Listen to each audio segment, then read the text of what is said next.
Putain, je dois faire un truc, je sais plus quoi. Merde, les votes!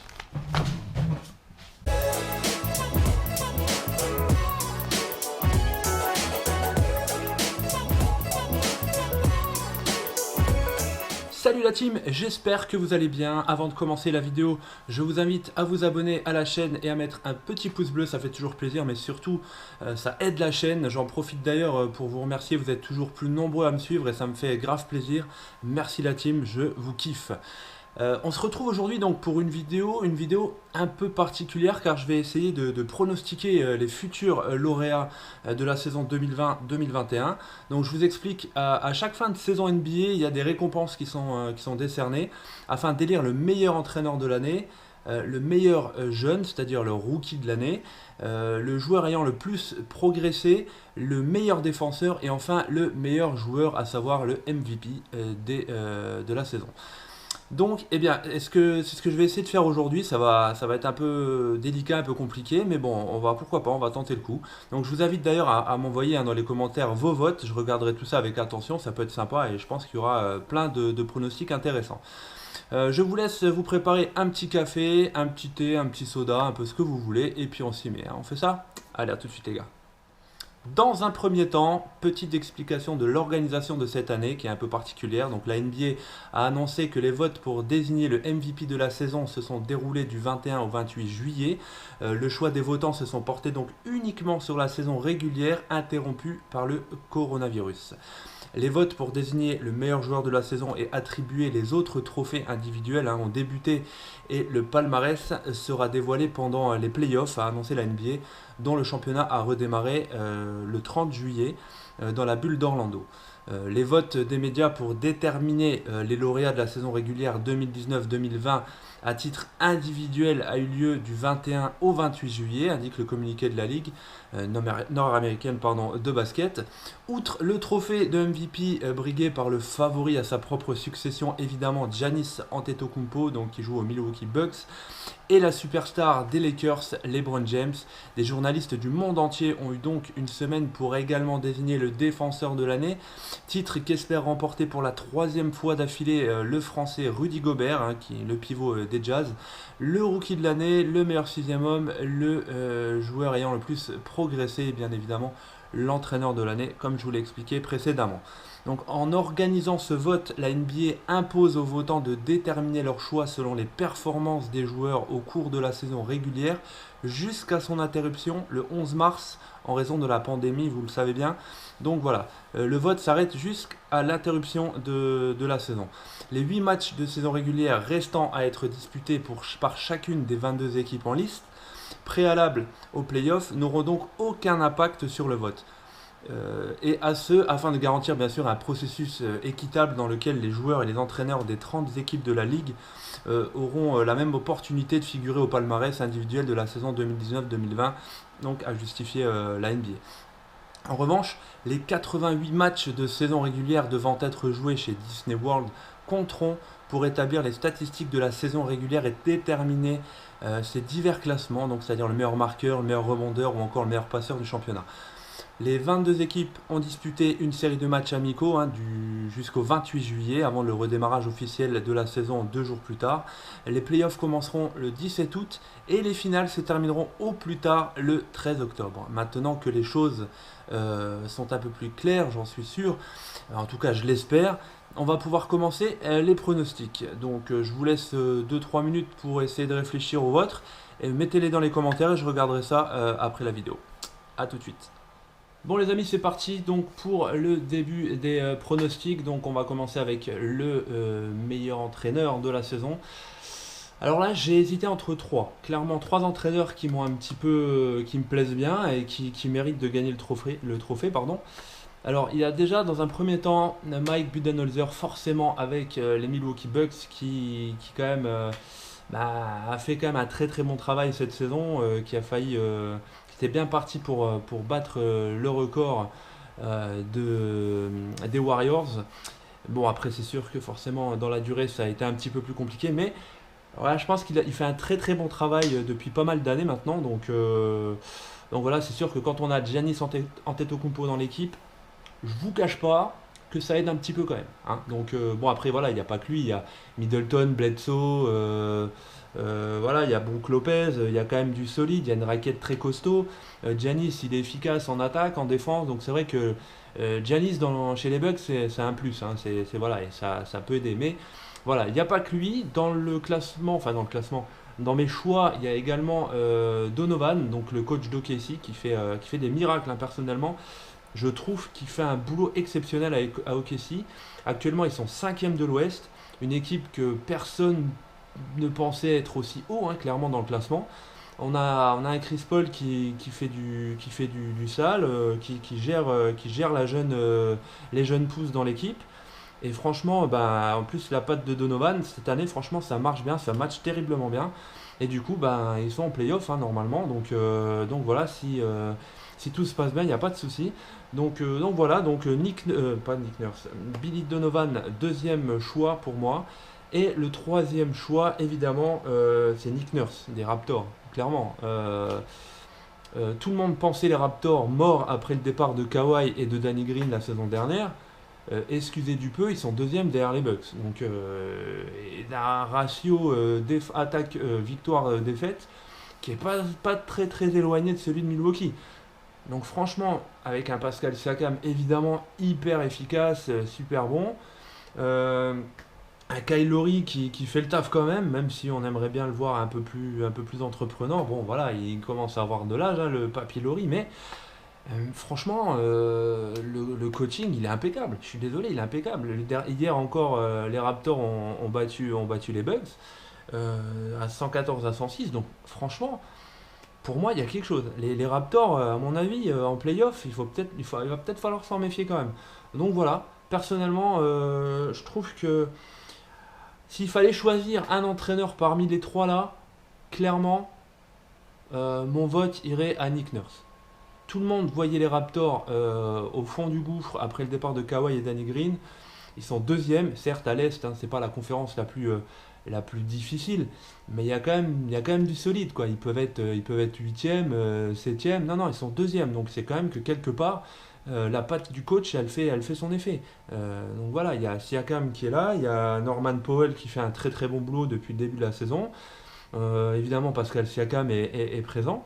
Donc voilà, franchement, au niveau des entraîneurs, mon vote irait, je pense, largement, pas largement non, mais irait pour Nick Nurse. Et en deuxième, évidemment, Donovan. Et troisième, Mike Budenholzer. Voilà, donc bah, vous pouvez marquer dans les commentaires, hein, pour qui voter, pour qui vous votez, pardon. Et puis on va passer à la suite, hein, donc à tout de suite. Deuxième catégorie, on va pronostiquer, enfin je vais pronostiquer le rookie de l'année. Alors là, j'ai envie de dire, il n'y a pas de suspense. Vous allez me dire, ouais, bah, je confirme, il n'y a pas de suspense, hein. Clairement, les deux prétendants, évidemment, étaient Ja Morant et Zion Williamson. Donc effectivement, oui, ça s'est un petit peu bataillé vers la fin.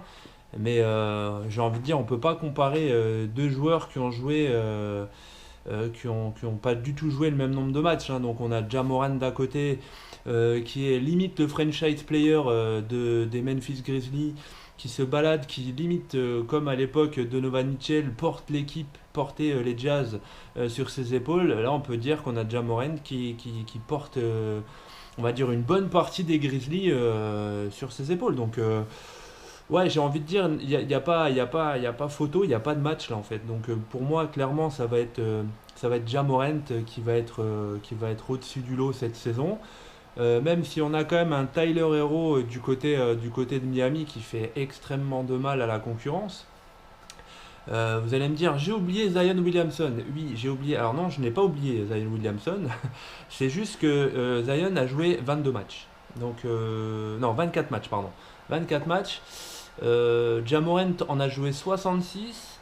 Donc voilà, c'est compliqué de comparer deux joueurs comme ça. Donc même si Zion a fait du sale boulot quand même du côté des pelles, mais non, clairement sur la durée, là j'ai les stats de Ja Morant sous les yeux. Donc en 66 matchs, il tourne quand même à 17,9 points par match.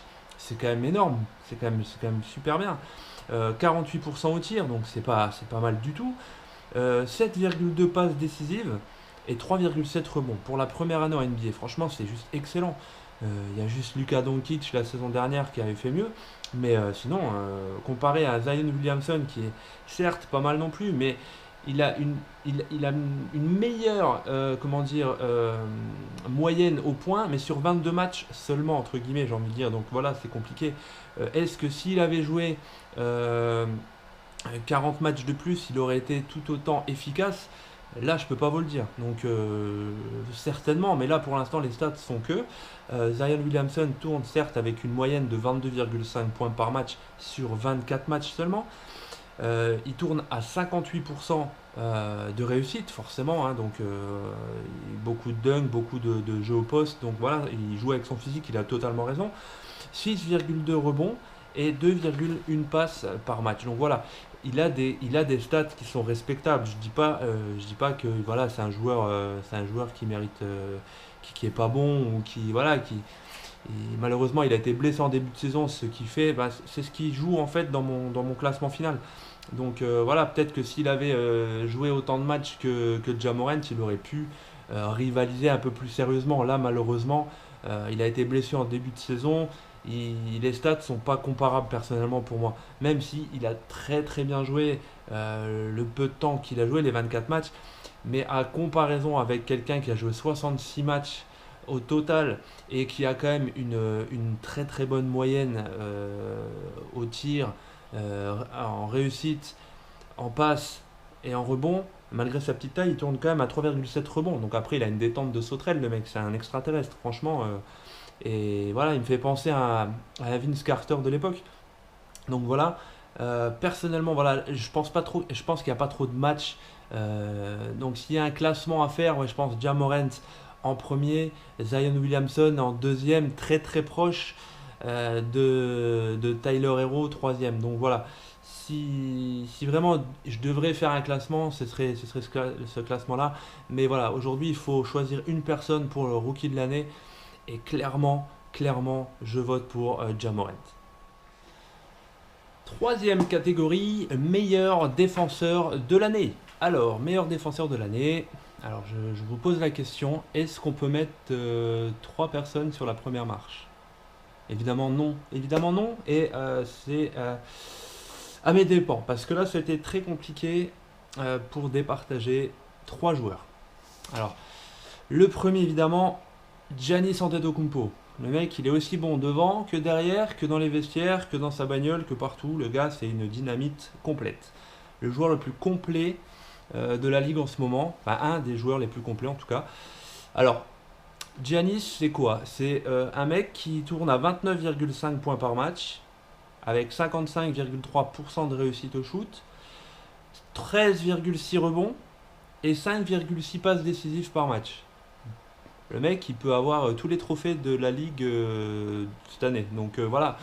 Même il est jeune en plus. Donc franchement, il pourrait presque même être rookie si ça ne devait pas compter juste sur la première année. Mais alors là, franchement, donc il y a Giannis dans un premier temps. Il y a Anthony Davis, bien évidemment, en tant que meilleur défenseur de la saison. Alors Anthony Davis, c'est quoi? Ben, c'est pareil, c'est 26,1 points par match à 50,3% de réussite, hein, c'est quand même pas anodin.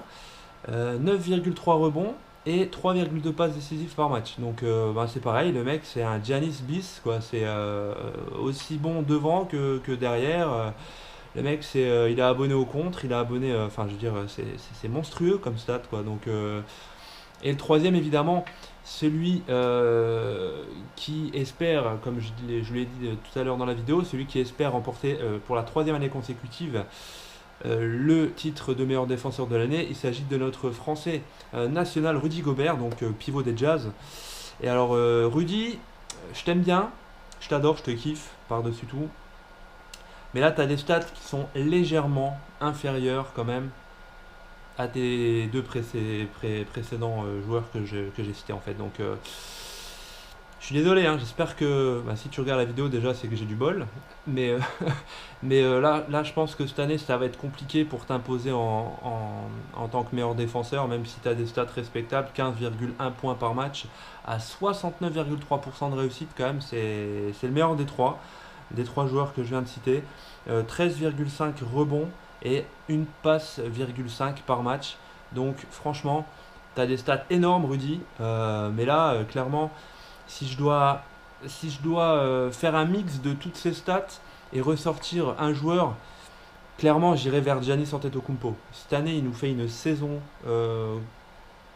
incroyablement, spectaculairement géniale euh, dans tous les compartiments du jeu. C'est ça qui est énorme. Donc le mec, il tourne à quasiment 30 points et 13 rebonds. À un moment donné, enfin, je veux dire, ouais, c'est bon quoi.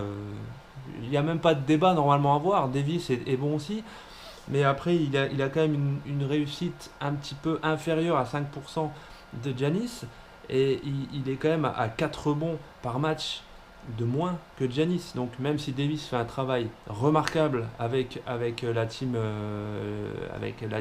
Lakers, je suis désolé, Giannis est encore un cran au-dessus. Donc voilà, s'il y a un défenseur, s'il y a une personne à voter évidemment pour le meilleur défenseur de l'année, ça sera pour ma part en tout cas Giannis Antetokounmpo. Vous pouvez mettre dans les commentaires si vous n'êtes pas d'accord. Si vous êtes d'accord, ça peut être intéressant à débriefer.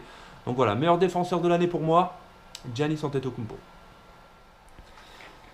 Quatrième catégorie, attention les yeux, meilleure progression de la saison. Alors là, ça a été serré sans l'être en fait. Mais ce qui est quand même hallucinant, c'est lui que j'ai choisi en fait pour le joueur ayant le plus progressé. Ça m'a un petit peu surpris, mais en même temps, je pense pas être le seul. Vous me direz dans les commentaires. Donc en troisième, je vais commencer par le troisième, deuxième et premier pour faire un peu durer le suspense entre guillemets. Mais troisième personne pour moi qui est, on va dire, à la troisième place du podium. C'est Brandon Ingram, clairement, parce qu'il fait une saison avec les Pélicans juste incroyable. Et voilà, il tourne quand même à 23,8 points par match, hein, c'est quand même pas mal du tout.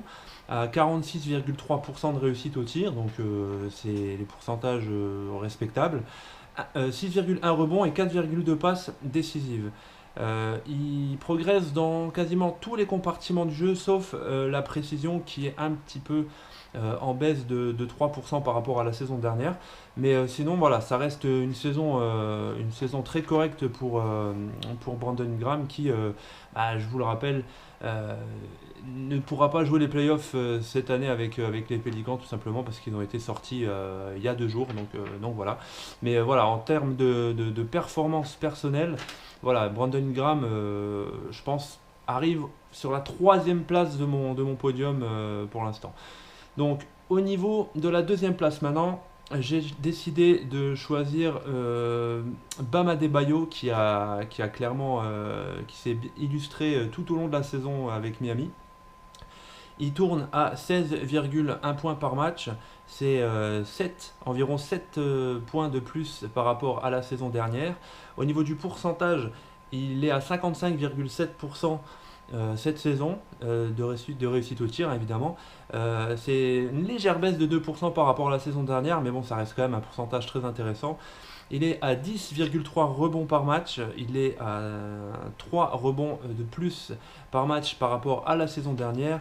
Et il a également 5,1 passes décisives par match. Et c'est 3 passes de plus que la saison dernière. Donc voilà, Bam Adebayo, pour moi, mérite largement la seconde place de ce classement. Mais voilà, s'il fallait vraiment choisir un joueur, mais ça me fait halluciner de dire ça, mais qui progresse encore par rapport à la saison dernière, c'est Luka Doncic quoi. Le mec, la saison dernière, déjà, il fait une saison limite digne d'un MVP. Et cette année, il fait encore mieux. Mais quand je dis il fait encore mieux, c'est pas il fait mieux un petit peu. Hein, il fait beaucoup mieux. C'est hallucinant. Voilà, j'ai la preuve sous les yeux. Cette année, il tourne quand même à 29 points par match. C'est nickel, quoi. C'est impressionnant. Et 29 points, c'est 8 de plus que la saison dernière par match. 8 points de plus par match par rapport à la saison dernière. C'est juste incroyable. En termes de pourcentage de réussite au tir, il est à 46,2%. C'est 4% de plus que la saison dernière. Donc c'est juste incroyablement performant. Au niveau des rebonds, il est à 9,5 rebonds par match. C'est 2 rebonds de plus que la saison passée. Et il est à 9 passes décisives par match aussi. Donc c'est 3 passes de plus par match par rapport à la saison dernière. Le mec, il tourne quasiment en triple-double sur la saison. Il est à 29 points, 9,5 rebonds, 9 passes décisives. Il a des stats à la Russell Westbrook, le mec. Et il n'est pas en NBA depuis des lustres. Hein. Donc franchement, meilleure progression, mais haut la main pour Luka Doncic. Voilà, messieurs, dames.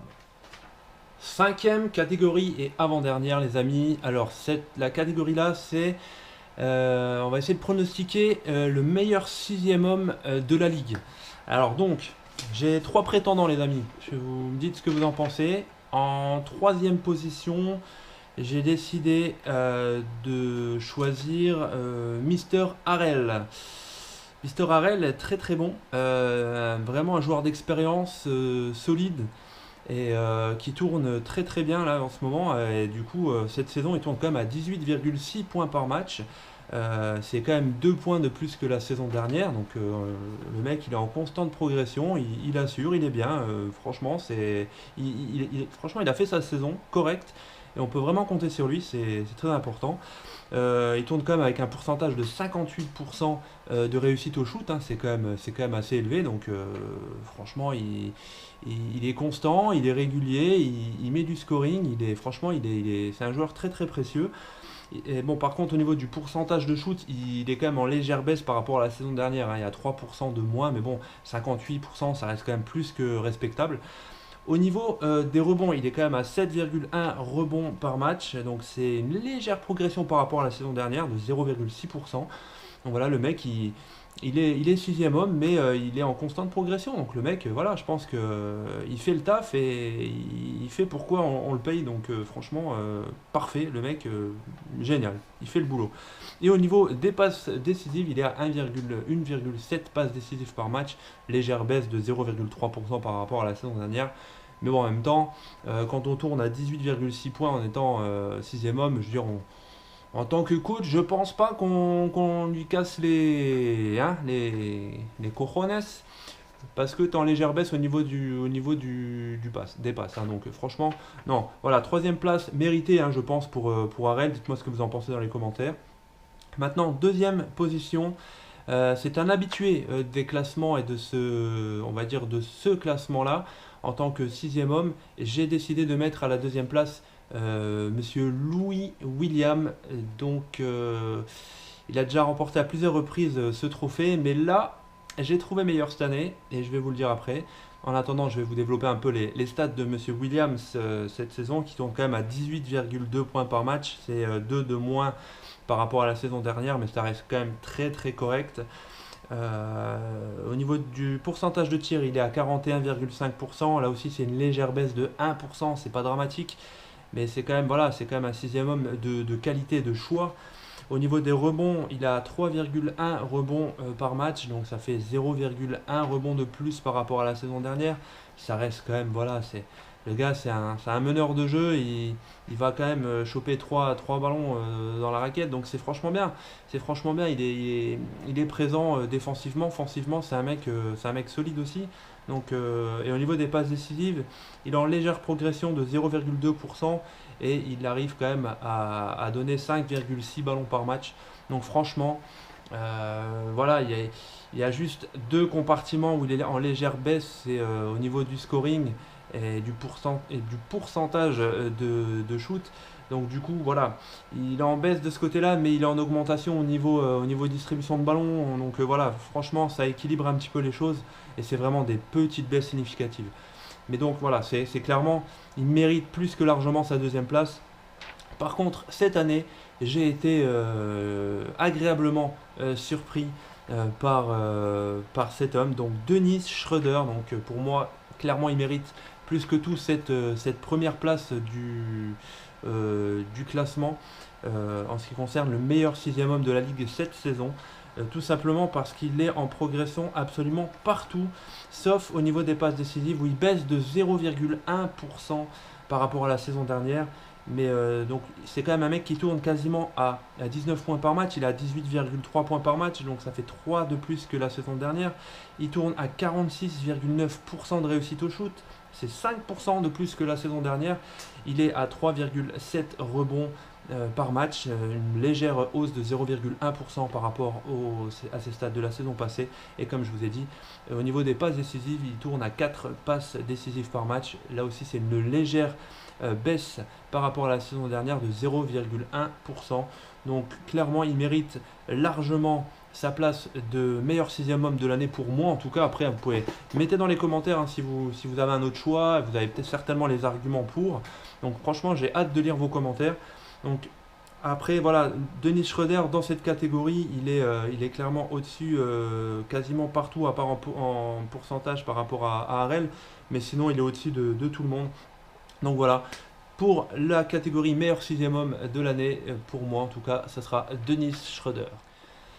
Sixième et dernière catégorie de ce pronostic des récompenses de la saison 2019-2020. Donc je garde le meilleur pour la fin évidemment. Donc le MVP. Alors là, il faudrait un podium de 4 mètres sur 16, tellement il peut y avoir de personnes dessus. Donc, alors après, il y a des personnes, là ça va se battre, je pense, au niveau des commentaires. Il y en a qui vont être plus pour certains joueurs que pour d'autres. Après, moi, je parle bien évidemment d'un point de vue statistique. Je ne parle pas du cœur, même si des fois c'est tentant. Je ne le cache pas que, voilà, un petit LeBron, personnellement, ça me déplairait pas de le voir sur la première marche du podium, par exemple, tu vois, mais bon. Est-ce que j'ai tué le suspense ou pas pour la catégorie là? Je sais pas, un petit peu quand même je pense, mais bon c'est pas grave. Alors, j'ai pas encore décidé clairement qui pour moi est le meilleur joueur de la saison, tellement c'est compliqué. J'ai 4 noms sur la liste. 4 monstres, clairement 4 monstres. On va commencer par le plus jeune. Donc évidemment Luka Doncic, je reviens sur lui parce que mais tellement il me fait halluciner, ce mec il a encore posé un triple-double d'anthologie il y a quelques jours. Voilà, le mec sur la saison, c'est celui qui a le plus de triple-double devant Giannis et devant LeBron. Ok, le mec il a 21 ans, je crois, ou 22 ans. Enfin, ouais, ok, bon bah super. T'as bien fait de te mettre au basket en tout cas, ça c'est clair. Mais bon, alors les stats de Doncic, je vais y revenir, bien évidemment. 29 points, 46,2% au shoot. 9,5 rebonds, 9 passes D. Donc voilà, le mec il tourne quasiment en triple-double sur la saison. Donc respect. En plus, il joue pas dans la meilleure franchise. Il est à Dallas. Certes, il y a Porzingis. Certes, il y a Dennis Smith Jr. Ok. Mais c'est pas les Lakers ou c'est pas les Bucks. Donc le gars, c'est pas Porzingis, le franchise player des Dallas, des Mavericks. C'est clairement Doncic. Et donc le gars, il a 22 ans. Il porte une équipe NBA sur ses épaules. Tranquille. Avec des stats monstrueuses. Donc franchement ça pèse dans la balance du MVP, enfin pour moi en tout cas. Après, deuxième joueur que évidemment j'ai mis dans la liste, il s'agit bien de James Harden. Difficile de ne pas le mettre dans la course parce que avec des stats comme il affiche, c'est juste, voilà, c'est monstrueux. 34,3 points par match les gars, 34,3 points par match. Ok, c'est des stats jordanesques, j'ai envie de dire presque. 44% au shoot, donc franchement il est adroit à 2 points, à mi-distance, à longue distance. Le gars il fait des step back comme jamais t'en as fait dans ta vie. Il brise des chevilles, enfin voilà, peut-être un petit côté négatif, sa défense. Voilà, on va en reparler peut-être dans une prochaine vidéo, la défense de James Harden. Quoique sur les derniers matchs là, depuis que les équipes jouent à Orlando, franchement, sa défense, elle commence à avoir de la gueule, personnellement. Après, voilà, on peut en discuter dans les commentaires, il n'y a aucun problème, vous pouvez débattre. Franchement, au niveau des rebonds, il est à 6,5 rebonds par match et à 7,5 passes décisives par match. Donc franchement, le mec, voilà, il fait le boulot, il est largement candidat pour la course au titre de meilleur joueur de la saison. Troisième joueur que j'ai décidé de mettre dans cette liste, il s'agit évidemment de LeBron James. LeBron James, ça fait, je ne sais plus exactement combien de temps il joue en NBA, je crois que c'est 14-15 ans qu'il est en NBA. Dites-moi dans les commentaires si je me trompe, parce que j'ai pas les chiffres en tête. Mais le gars, il est constant. Enfin, il est constant dans l'ascension de ses stats, quoi. Le mec, il est tout le temps là, aucune blessure. Le gars, il a fait gagner quand même un titre à Cleveland. Une des franchises les moins glamour de la NBA, hein. Dites-moi si je me trompe, hein. Je veux pas blesser les fans des Cavs, mais c'est vrai que sans James, les Cavs, putain, c'est triste quoi, hein. Franchement, c'est triste. Donc là, on parle pas des Cavs, on parle de James aux Lakers. Donc il affiche des stats MVP-tesque, je sais pas si ça se dit ça d'ailleurs. Oh, ça sonne bien en fait, on va garder le mot là. Donc 25,5 points par match, 49,4% au shoot, donc c'est énorme. 7,9 rebonds par match et 10,3 passes D. Donc le mec il est pas très loin du triple-double de moyenne dans la saison. Il affiche un double-double de moyenne en passes D et en points. Donc le gars il peut jouer meneur tranquillement, hein. D'ailleurs les stats elles le prouvent. Donc des stats aussi dignes d'un MVP. Et le dernier, bien évidemment, c'est Giannis Antetokounmpo, hein, qui est à la course pour garder, on va dire, son titre en jeu, hein, pour rester dans le jargon des classements et des récompenses. Alors, Giannis, c'est quoi? Je l'ai dit tout à l'heure, hein, c'est 29,5 points par match, c'est 55,3% de réussite au shoot, c'est 13,6 rebonds et c'est 5,6 passes. Donc là, on voit quand même que le côté collectif de Giannis est un petit peu inférieur par rapport à LeBron. Bon, par contre, au niveau du scoring, il y a 4 points de plus par match. C'est quand même c'est relativement correct, hein, par rapport à LeBron. Et bon, alors maintenant, et qui choisir? Franchement, à regarder les stats, pour moi, le MVP sur la saison régulière, je vais peut-être en froisser quelques-uns, hein, mais je pense que Luka Doncic, clairement, ça serait pas démérité. Ça serait pas démérité parce qu'il a été décisif à plusieurs reprises pour Dallas, qui n'est pas une équipe exceptionnelle non plus, hein, on va pas se cacher, c'est une très bonne équipe, mais le gars il sait prendre ses responsabilités, quoi. C'est dans le sens là en fait que. Et puis les stats elles parlent, il est quasiment à 30 points par match et en triple-double de moyenne. Donc d'un point de vue statistique, clairement, même si James Harden il met 35 points par match quasiment, mais d'un point de vue statistique, Luka Doncic pour moi mérite le titre de MVP de l'année. Les 4 méritent, mais Luka Doncic un peu plus. Après, on va voir comment ça se passe au niveau des playoffs, mais bon, sur la saison régulière, donc hormis les playoffs, c'est vraiment de ça qu'on parle aujourd'hui, c'est les récompenses de la saison régulière, et les playoffs ne sont pas comptabilisés, à part au niveau des stats, mais ça c'est un autre débat. Mais d'un point de vue saison régulière, statistique de saison régulière, pour moi, Luka Doncic remporte le titre de MVP de la saison. Donc vous pouvez mettre dans les commentaires si vous êtes d'accord ou pas d'accord. Et puis on débriefe ça dans la prochaine vidéo, ça peut être sympa. Donc écoutez, voilà, la vidéo touche à sa fin. J'espère que vous avez apprécié les pronostics. Vous pouvez me dire dans les commentaires si vous êtes d'accord ou pas d'accord, hein. Voilà, on respecte l'avis de chacun dans la maison NBA Story évidemment. Donc voilà, vous pouvez marquer dans les commentaires vos suggestions aussi. Vous pouvez faire une petite liste avec voilà, vous mettez les noms que vous pensez être les mieux placés pour remporter toutes ces récompenses. Et puis après on attend vraiment les votes, que les votes se terminent pour redébriefer, pour faire une vidéo, ça peut être sympa. Donc en attendant, bombardez la barre de like, bombardez les commentaires avec vos suggestions. Et puis moi je vous dis à très bientôt pour une nouvelle vidéo et je vous souhaite une très bonne journée à tous. Ciao ciao. Yeah.